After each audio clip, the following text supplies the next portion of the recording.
1999. godine.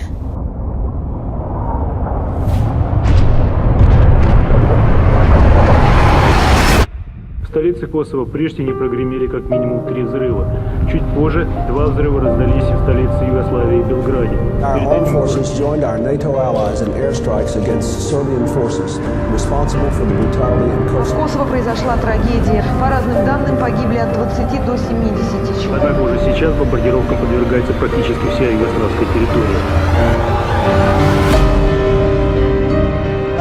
Положение критическое.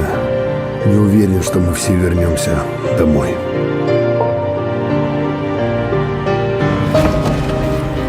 Извините. Jasno. Rade.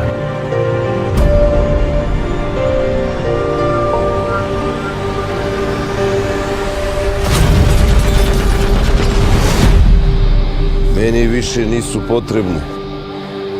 Ima da vas koljem do poslednjeg. Это война. Наша цель — захват аэропорта Слатина. Берем и держим позиции до прихода миротворцев. Čuješ mene? Ovo je sad moja država. Mi nismo banditi, kod nas postoji zakon. Mi smo zakonu govorili. Mi smo zakonu vjerili. Kakvom zakonu ti pričaš? U našoj situaciji to ništa ne menja.